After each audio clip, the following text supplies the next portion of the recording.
नमस्कार विद्यार्थियों।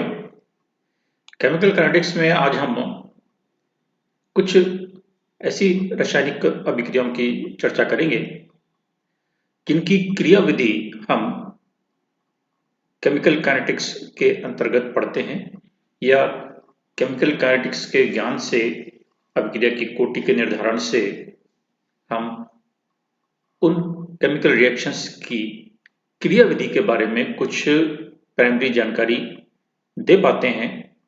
ऐसी कुछ रिएक्शंस, उनके उदाहरण देखेंगे। सबसे पहले इसमें है N2O5 का विघटन। इसकी क्रियाविधि कैसे होती है?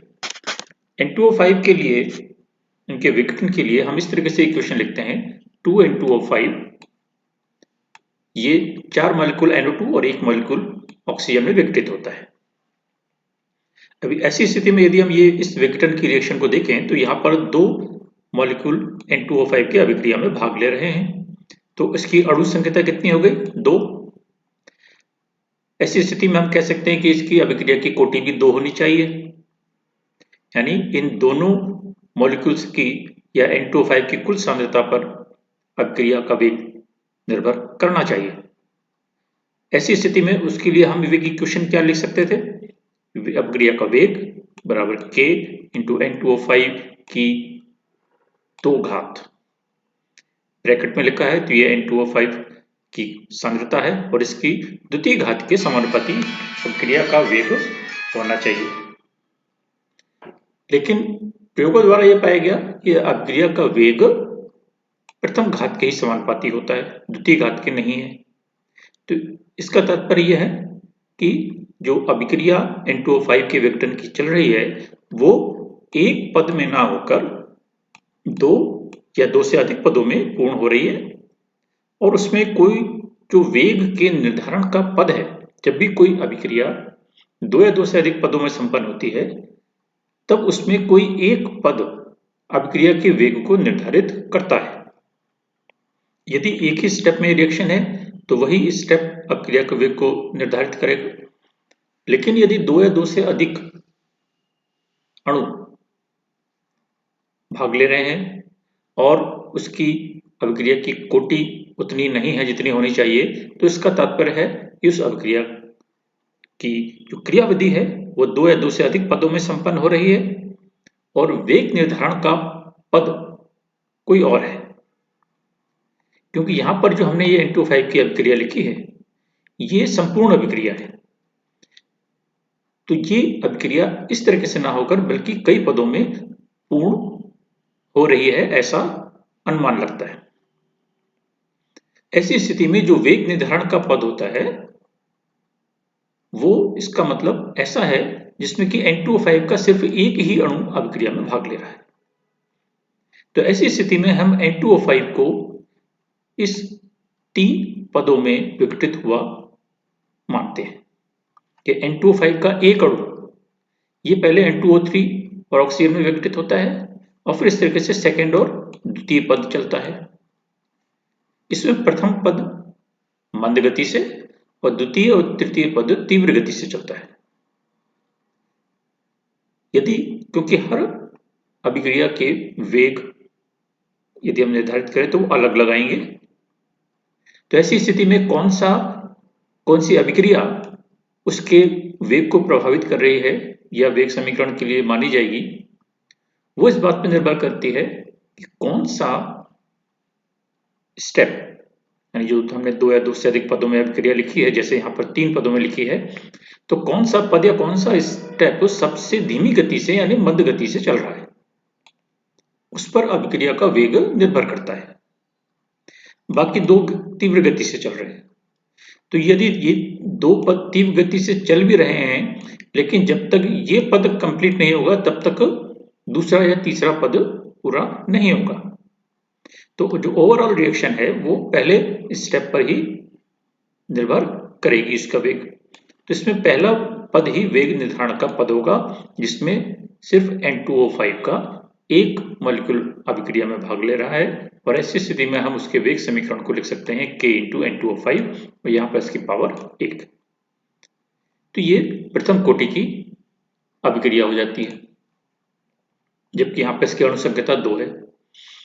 इसी तरीके से ये NO2F, ये हम किस तरीके से इसको फॉर्मेशन को लिखते हैं, NO2 और F की क्रिया से, 2NO2 प्लस F2 बराबर 2NO2F। अब इस अभिक्रिया में यहाँ पर आप देखिए 2 मॉलिक्यूल्स तो NO2 के भाग ले रहे हैं और 1 मॉलिक्यूल फ्लोरीन का, F2 का, यानी टोटल 3 अणु अभिक्रिया में भाग ले रहे हैं। तो यहाँ पर इसकी अणु संख्या तो 3 है, लेकिन जो अभिक्रिया का वेग निर्धारण का पद है या अभिक्रिया का वेग है, वो इसको देखने पर पता लगता है कि NO2 के तो 2 घात के समानुपाती है और फ्लोरीन के 1 घात के समानुपाती है, यानी टोटल 3 घातों के समानुपाती होना चाहिए। लेकिन वास्तव में जो अभिक्रिया का वेग है वो NO2 के 1 घात और F2 के 1 घात के गुणनफल के समानुपाती होता है। तो ऐसी स्थिति में यहाँ पर क्या इसके जो टोटल हम यदि करेंगे तो ये आ जाएगा 1 + 1 बराबर 2, यानी अभिक्रिया का वेग सांद्रता के 2 घातों पर निर्भर करता है। तो ऐसी स्थिति में अभिक्रिया की कोटि 2 हो जाएगी, अर्थात जो इसकी क्रियाविधि है वो कुछ इस तरीके से है कि जिसमें कि तीनों मॉलिक्यूल एक साथ अभिक्रिया में भाग नहीं ले रहे। तो उसको हम इस तरीके से डिफाइन करते हैं कि फिर कि NO2 का एक अणु पहले फ्लोरीन के एक अणु के साथ अभिक्रिया करता है और NO2F बनाता है, और फिर इसके बाद यहाँ पर जो फ्लोरीन का एक फ्री रेडिकल या कुछ बचता है वो NO2 के साथ अभिक्रिया करके दूसरे मॉलिक्यूल के साथ NO2F बनाता है। तो ये 2 पदों में पूर्ण हुई अभिक्रिया को माना जाता है, और पहला पद इसमें मंदगति का है, तो इसलिए यही वेग निर्धारण का पद बन जाता है।